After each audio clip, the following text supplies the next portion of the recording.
If I were to ask you where you would invest $101,000, what 3 stocks would you choose from, right? And that is exactly what I am asking a YouTuber. This is Jordan Beau. You have a little bit over 1 million on YouTube. And I'm gonna let him decide where to invest $101,000 for me.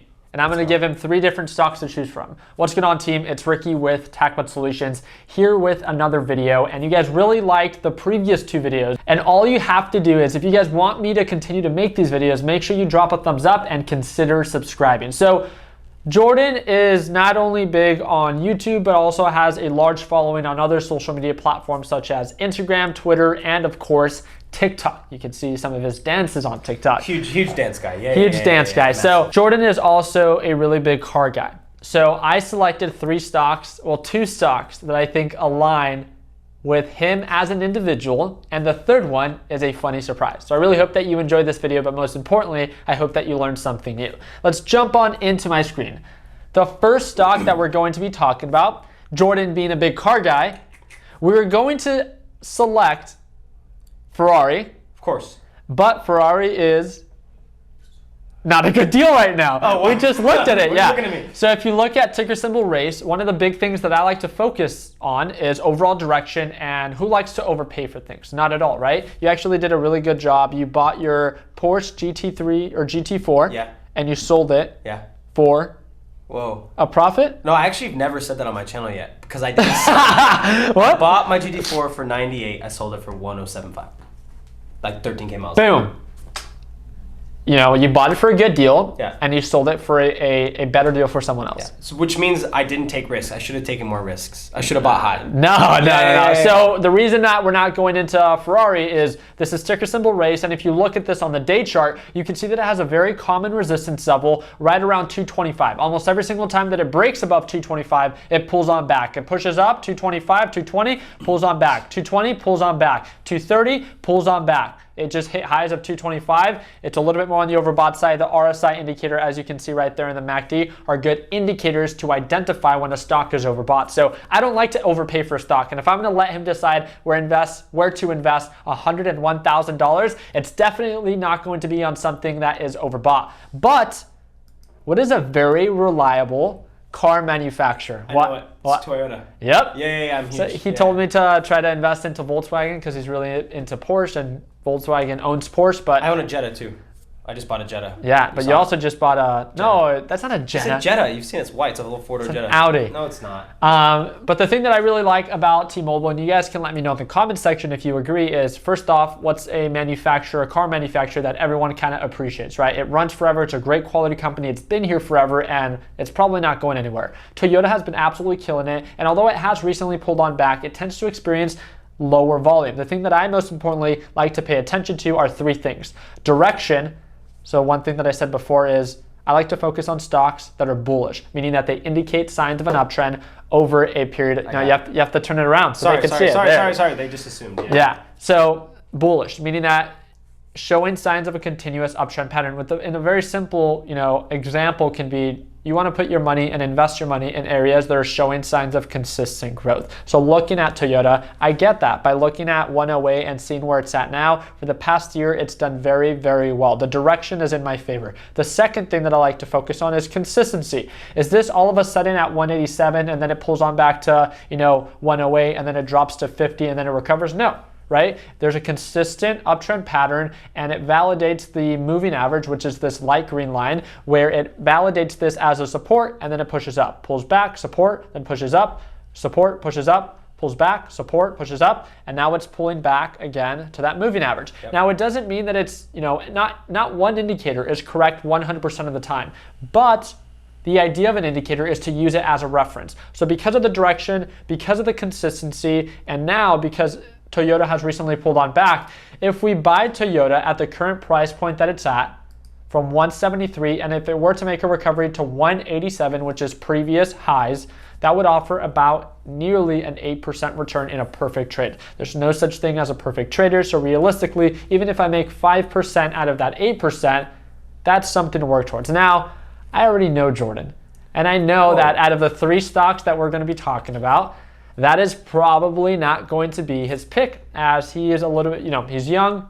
he's okay with taking risk, and is even more okay with taking risk when it's my money. Yes, so I just want you to understand, bullish, consistent, Yeah. a little bit on the oversold side, so a decent deal, 8%. I also want you to know we would make over $8,000 because we're investing with 101 grand. I want you to know that. Correct. Yes. I'm here about the profits here. You know what I mean? Correct. All right. Yeah. So that's 8%. Why do you call it T-Mobile?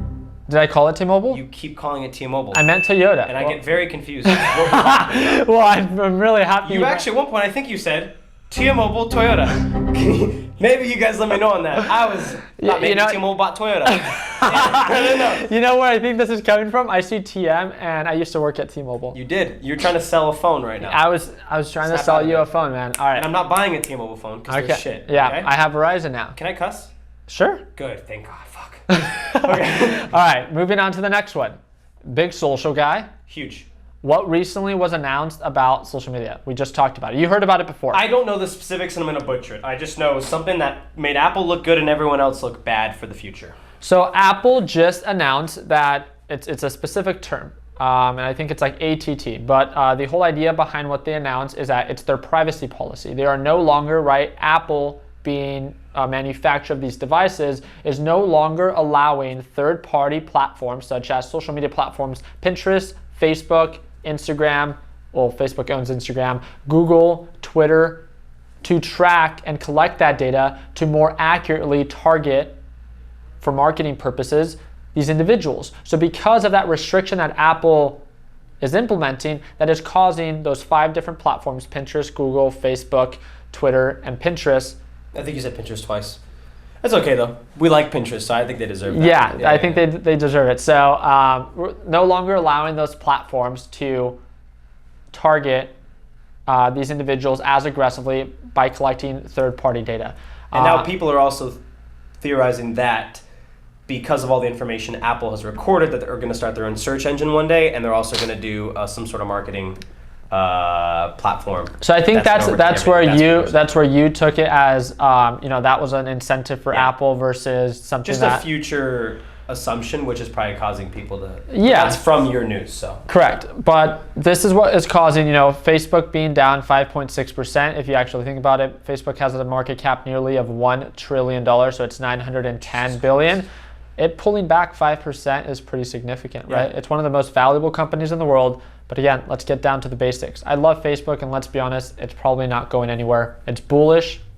The direction's in my favor, right? Just like we talked about with T-Mobile, making higher highs, higher lows. It's consistent, and most importantly, from 384 to where it's at right now, it's a decent deal. So from where we're at right now at 322, if it were to make a recovery just to previous highs, not continuing increasing in value, but just at previous highs, that's nearly 20% ROI.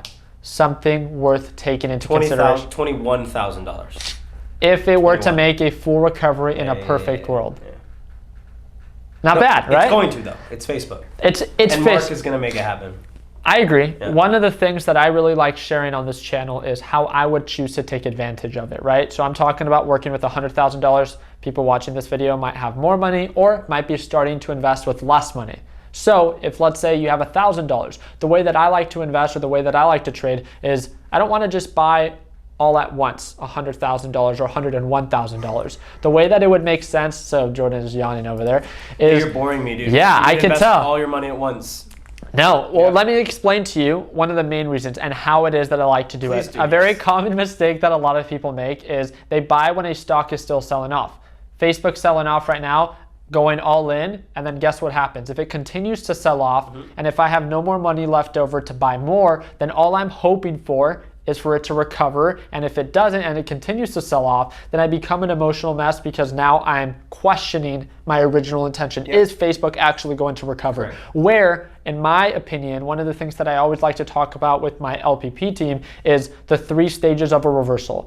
I like to put money and I really like to step on the gas when the direction is in my favor. So I wait for the rejection and I wait for consolidation before I go all in. Between these 2 stages, the most that can be invested is 20%. An example would be with 101,000, I can be capped out at 20,000. And then when it does indicate signs of an uptrend, I can then really invest the difference because the direction's in my favor. The example with the 1,000, instead of you going in with 1,000 at once, the max you will do as it's consolidating or as it's rejected is 10 to 20%. And then once it begins to recover, showing and proving indication of a recovery, then that's when you can go in with the remaining $800. So that's what I call the 3 stages of reversal. That's what I would specifically look for. And if you look closely, Jordan, you can see my different alerts right here. And that would then indicate if it breaks below or breaks above a certain price point, reminded me and alerted me when a stock actually begins to recover. Now, the last stock, can you guess? What would be the last stock I would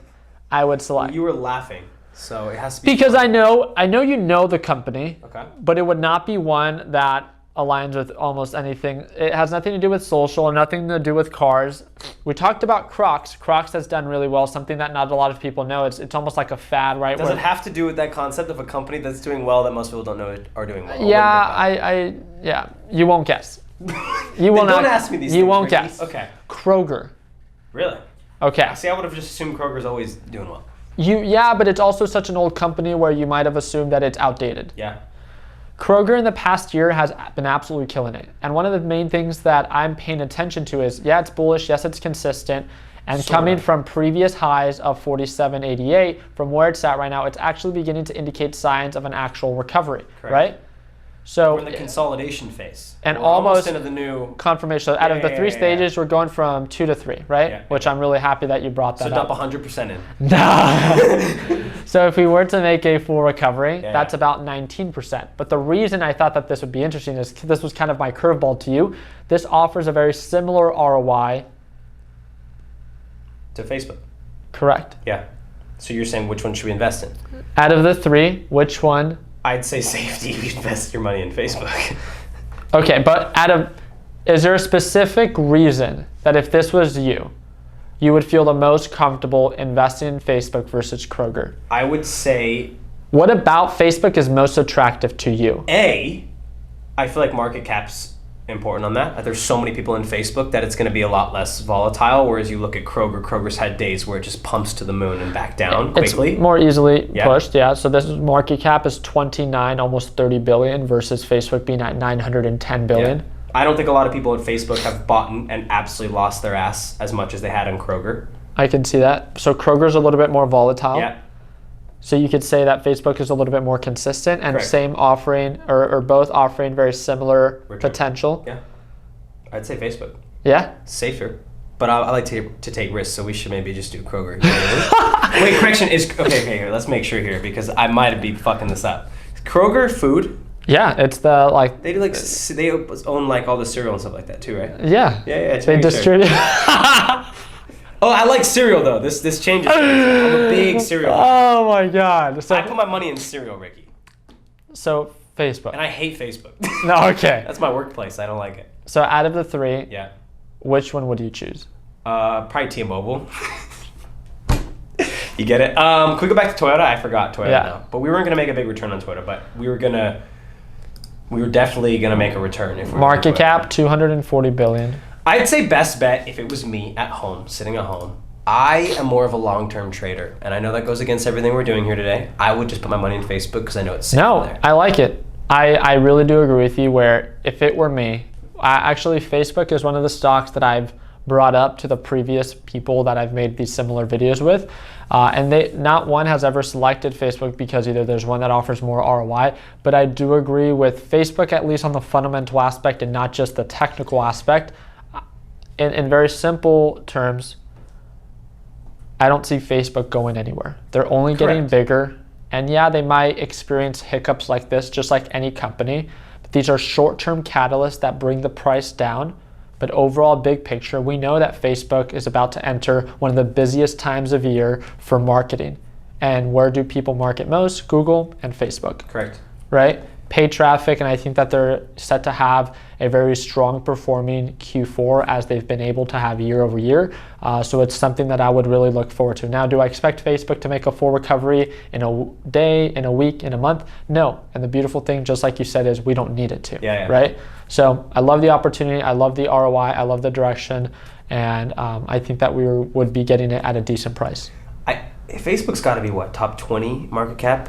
in the market? I think it's top 5. Yeah, I want to be safe, you know what I mean? But it's got to be, it's up there, dude. Yeah. It's like we're talking about it, like it's like, I It's think because most people would get into stocks would throw their money in Facebook off the bat. But it's I'm really happy you brought that up. But one of the things that people need to understand, and it's the whole purpose of these videos, is we're trying to make this in like a fun and creative way. But it's not just about investing in companies just because you like them, but knowing when to invest them due to proper timing. Finding Facebook is easy. Anyone can do it. Or buying Facebook, anyone can do it. The idea is buying when it makes sense and when the actual opportunity presents itself. And one of the things that I like to do most is while everyone is selling and people panic because the stock is down 5%, I view that as a sell and as an opportunity for a short-term catalyst that drove the stock price down, where I can load up on it at a cheaper price and ride back the recovery. It's thinking big while others are thinking small. What is this? This looks like a Christmas tree. What's happening? Webull platform. So this is the time and sales. This is allowing you to buy, sell, all that. Are all the greens people buying and all the reds people selling? Yeah. So that's like, these are active buyers. So this is right now, there's a lot more selling pressure than there is buying pressure. So yeah, I have a whole video on YouTube that talks about my setup. I'm going to go watch it. They should too. But yeah, that's really just it. So by the time that you guys are watching this video, you should be able to see that I've purchased over $100,000, $101,000 into Facebook, thanks to Jordan Beau. Make sure, if you guys haven't followed him on his social media platforms, that is linked down below. One of the things that I did want to invite you guys to is, you did hear me talk about them in this video. It's the Learn Plan Profit group. I trade live every single morning. And if you just want to be able to watch me trade live and you want to get a taste of what it's like to watch someone trade live, message me on Instagram. I respond to all of my direct messages, and I'll give you access, free access to tomorrow's live trading session. I trade live every single day at market open, Monday through Friday. So if you want to tune on in right after you watch this video, the following morning, all you have to do is message me and make sure you set your alarms. If you wake up, again, that's on you. I hope that I earned your thumbs up. Consider subscribing. And like always, let's make sure that we end the year on a green note. Take it easy, team.